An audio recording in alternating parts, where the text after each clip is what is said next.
Alors vous devez vous demander ce que vous faites ici. Vous êtes sur une chaîne, qui n'est pas vraiment une chaîne parce que je m'en occupe pas régulièrement. Et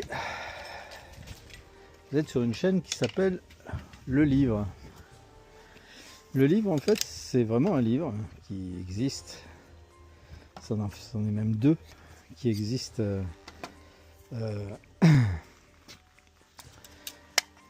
sur Amazon. Ce sont des livres d'études d'une époque où j'ai osé penser à un moment donné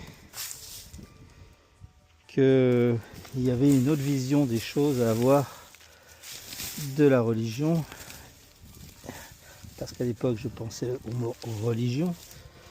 Aujourd'hui, même si je le décriais à l'époque, je pense plus en termes de spiritualité, parce que le mot religion m'ennuie profondément pour plein de raisons. Et la première, c'est parce qu'une religion, c'est avant toute chose une idéologie. Autrement dit, si vous êtes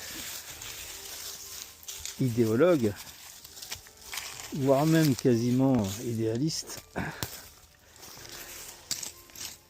vous êtes aussi en quelque sorte un religieux. Un fanatique politique est un religieux comme les autres. Parce qu'il n'y a aucune vérité réelle dans ce monde. J'en veux pour preuve une chose, c'est que si le mal n'existait pas, le bien n'existerait pas. C'est aussi simple que ça. Si une norme devient unique, s'il n'y a pas son inverse, son contraire, il est compliqué de réussir à définir cette norme. Par rapport à quoi la définit-on? C'est ça le problème. Alors, si vous me voyez en train de faire plein de choses en même temps, c'est parce que je me suis aperçu que depuis des années, puisqu'ironie du sort, vu que j'ai étudié la Torah et que j'ai commencé par étudier les 6 premiers jours de la création, en me disant est-ce qu'il y a vraiment quelque chose d'intéressant là-dedans ou pas, et que je suis arrivé par la force des choses jusqu'au jardin d'Éden, eh bien je me suis aperçu qu'il y avait beaucoup de choses qui étaient vraies, beaucoup de choses, et en fait je n'en ai pas trouvé de fausses, parce que ce livre de la création est tellement précis qu'il n'y a quasiment pas d'erreur, en tous les cas à mon sens. J'ai pas la science infuse, j'ai pas la vérité absolue. Je dis simplement qu'à mon niveau, je n'ai pas trouvé d'erreur. Alors, ça nécessite quand même des précisions, cette histoire-là. Je n'ai peut-être pas trouvé d'erreur, mais pour une raison extrêmement simple. C'est que je n'ai pas étudié ce livre d'un point de vue religieux. Je l'ai étudié en le confrontant à notre monde, à ce que nous savons aujourd'hui, à ce que nous découvrons au fur et à mesure aujourd'hui. Je l'ai écrit en 2012, et en 2012, compte tenu des connaissances que nous avions à l'époque, tout ce que j'ai pu trouver est rigoureusement exact.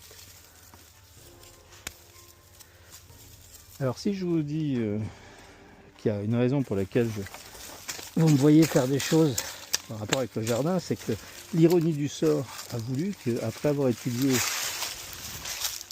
étudié le jardin d'Éden, et après avoir voulu enfin revenir, parce que j'étais dans une situation un peu particulière, mais revenir à une vie vraiment active, je me suis retrouvé à faire du jardin, chose que je ne savais pas faire auparavant, du jardin à titre professionnel, donc salarié dans les jardins, et qu'aujourd'hui j'ai ma propre entreprise de jardin et que je m'occupe de propriété. Bon, si vous voyez la végétation, vous avez compris que je ne suis pas dans le nord de la France. Vu la quantité de romarins et de plantes de terrain sec qu'il y a autour de moi, c'était très ironique à l'époque d'être tombé sur ce travail-là, comme si le destin ou comme si la providence me disait tiens, voilà, maintenant tu as fait la théorie, tu as confronté la théorie, maintenant confronte-toi à la pratique, parce qu'il n'y a pas plus dur, disais-je, que le travail de la terre. Il n'y a pas d'expérience plus, comment dirais-je,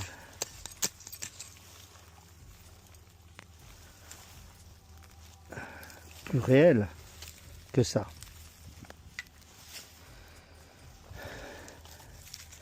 Après toutes ces années, c'est aussi la technique qui m'en donne l'opportunité. Donc après toutes ces années, je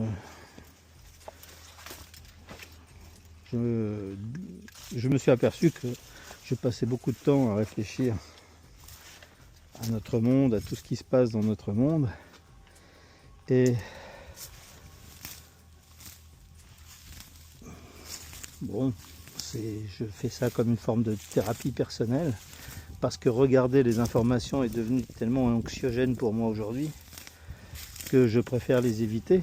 Néanmoins, je ne peux pas m'empêcher d'avoir des réflexions sur ce qui se passe aujourd'hui, avec tous les courants de pensée proprement hallucinants qu'on a vu apparaître depuis la dernière décennie, et les excès que ça entraîne, parce que on se retrouve aujourd'hui dans un monde quasi religieux, permanent, même si le mot ne veut rien dire, même si tout le monde s'en défend, mais il n'empêche que quand vous voyez aujourd'hui des gens qui sont homosexuels et qui aujourd'hui soutiennent la Palestine, je me demande dans quel monde nous vivons réellement. Parce qu'il est impossible à partir du moment où on a un minimum de connaissances du secteur, du lieu, parce que moi j'y suis allé plusieurs fois, donc je connais, et à partir du moment où on a cette connaissance-là, il est impossible de marier les queers et la Palestine, par exemple. Mais c'est un des multiples exemples. Mais alors toutes les aberrations, d'ailleurs, aujourd'hui, il faut les trouver à gauche. C'est proprement hallucinant ce qui est en train de se passer, avec une gauche qui va même jusqu'à censurer l'idée que le nazisme et le fascisme étaient des idéologies de gauche. Et ça me dépasse complètement. On ne peut pas aujourd'hui soutenir que le nazisme est une idéologie d'extrême droite, dans le sens où le mot nazi lui-même veut dire national-socialisme. En allemand, c'est sur des abréviations en allemand. Hitler avait pris en main le Parti ouvrier allemand et l'a transformé en Parti ouvrier allemand national-socialiste. En fait, la seule différence qui existe aujourd'hui entre le communisme et le socialisme, donc deux idéologies énormes de gauche du XXe siècle, c'est simplement l'idée nationale. Le communisme voulait un homme universel, le nazisme, lui, voulait un homme national, identitaire. Et c'est pas là-dessus qu'il faut différencier la gauche et la droite. Aujourd'hui, on a d'autres moyens de différencier la gauche et la droite, et notamment l'interventionnisme de l'État. Parce que vous remarquerez qu'à la fois et le nazisme et le communisme demandent un interventionnisme de l'État constant, permanent. Parce que en tant qu'idéologie, il faut bien s'assurer que le bon peuple que le bon peuple soit éduqué à cette idéologie-là. Et donc, il faut un État qui soit toujours fort. Autrement dit, que ce soit l'ex-URSS ou l'ex-Allemagne nazie, vous aviez des systèmes relativement similaires. C'est pas pour rien que dans les deux cas, on se soit retrouvé avec des camps de concentration et que les deux idéologies elles-mêmes ont fait des millions et des millions de morts, des dizaines de millions, et j'irais même jusqu'à des centaines de millions, parce que si on inclut la Chine et l'Asie du Sud-Est, mais on arrive à des chiffres proprement incroyables. Et ça, on ne peut pas le nier aujourd'hui. On ne peut pas le nier. D'autant que ces deux idéologies-là se veulent toutes les deux antisémites.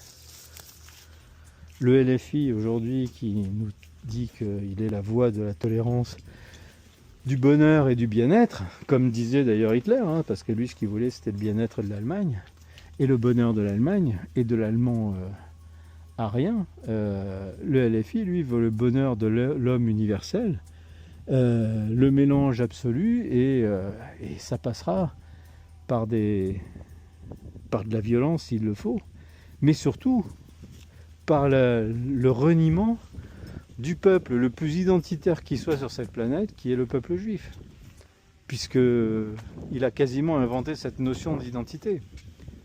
Et pourquoi a-t-il inventé cette notion d'identité? Parce que la Torah vous dit que c'est important que les peuples aient une identité. C'est très important. C'est une lutte qui est réelle, l'identitaire. Ça ne veut pas dire qu'il faut tuer ses voisins. Ça ne veut pas dire qu'il faut établir des camps de concentration. Ça veut dire qu'il faut savoir qui on est. Et qu'en tant qu'être humain, si on sait qui on n'est pas un esclave. Parce que la grande lutte auquel personne ne se réfère aujourd'hui, l'immense lutte qui existe aujourd'hui, c'est l'esclavagisme. Ça a toujours été et ça sera toujours l'esclavagisme. Alors il prend des formes différentes. L'esclavagisme aujourd'hui, c'est un esclavagisme où l'esclave est payé, et principalement sous-payé. Mais c'est un esclavagisme quand même. Pourquoi croyez-vous que les entreprises se sont délocalisées en Chine? Parce que la Chine ne paye pas beaucoup ses employés. Et que c'est un gain, une rentabilité qui est phénoménale.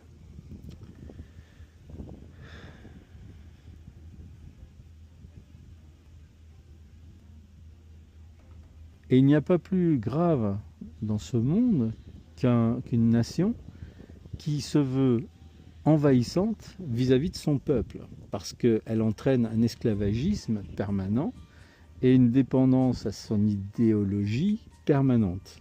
C'était le cas de l'ex-URSS, c'est le cas de la Chine, c'était le cas du Cambodge, c'était le cas du Vietnam, c'était le cas de tous ces pays-là. C'était le cas de l'Allemagne, c'était le cas de toutes les. En fait, cherchez pas. Toutes les dictatures de ce monde sont toutes de gauche, parce que l'État y est omniprésent. Et c'est ça la vraie définition de la droite et de la gauche. D'ailleurs, à l'époque de la Déclaration universelle des droits de l'homme en 1789, la première phrase met en exergue le fait que la corruption provient des gouvernements. Et qu'à partir du moment où le gouvernement a la main mise sur un peuple, il devient cruel, il devient despote, il devient omnipotent pour ce peuple. C'est ce qui se passe aujourd'hui aussi en France. Vous ne pouvez pas aller faire pipi sans qu'il y ait une loi qui dirige ce que vous allez faire. Et c'est proprement insupportable. Nous ne vivons pas dans une démocratie, c'est un semblant de démocratie. La preuve.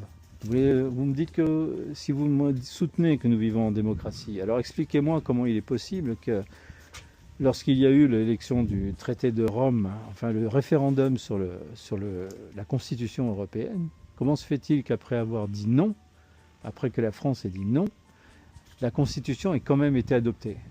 Expliquez-moi comment c'est possible. Parce que les gens qui vous dirigent disent « nous, on sait mieux que vous. Nous, on est plus forts. » Regardez où on en est aujourd'hui. On en est arrivé à un point où en plus, cette fameuse Europe donne des excuses à nos propres dirigeants pour dire oui, mais on aurait bien aimé faire ça. Mais on ne peut pas parce que l'Europe fait que. Voilà, on voulait le faire, hein. On était d'accord avec vous. C'est insupportable. À titre personnel, je trouve ça insupportable. C'est la raison pour laquelle je ne regarde plus les informations, que j'essaye de m'échapper. Bon, malheureusement, je suis tellement idiot que je les regarde quand même d'un certain point de vue. Donc, on peut pas. C'est difficile d'y échapper aujourd'hui. Donc, voilà. Donc, l'idée de ce, je sais même pas comment ça peut s'appeler. C'est pas une chaîne parce que c'est pas prétentieux à ce point-là. L'idée de ce monologue, c'est en fait de proposer quelques courants, quelques orientations, et puis dire, voilà, je suis peut-être un pauvre abruti de petit citoyen de base, mais j'ai quelques petites idées, pourquoi pas. Et ces idées-là, je ne les tiens pas, elles ne sont pas forcément de moi, puisque je me suis aperçu qu'en fait, la plus grande avancée sociale qu'il pourrait y avoir aujourd'hui, c'est que chaque être humain se prenne en charge. C'est que l'État ait un rôle extrêmement faible, si ce n'est, ou alors que chaque citoyen se sente lui-même État. Voilà, ça serait bien. Parce que ça voudrait dire qu'on aurait nos propres règles inclus en nous-mêmes, dans le sens où, à partir du moment où on adhère à une citoyenneté particulière, on adhère à ses valeurs. C'est le principe des religions. On veut réunir des gens en les faisant adhérer à des valeurs. C'est le principe d'une idéologie. On veut fédérer des gens qui s'identifient à des valeurs particulières. Eh bien, ça devrait être le seul rôle de l'État que de proposer des valeurs générales et de proposer aux citoyens adhérez-y, mais soyez vous-même l'État. C'est-à-dire, soyez vous-même le garant de votre propre sécurité, de la sécurité de vos voisins, de l'avancée sociale. Soyez vos propres entrepreneurs. Arrêtez d'être des salariés, soyez des entrepreneurs. Et il faudrait changer justement ça. On pourrait très bien créer des entreprises, avoir besoin de main-d'œuvre et que les main-d'œuvre elles-mêmes soient eux-mêmes des entrepreneurs. Il y a plein d'idées à développer, il y a plein de choses à développer.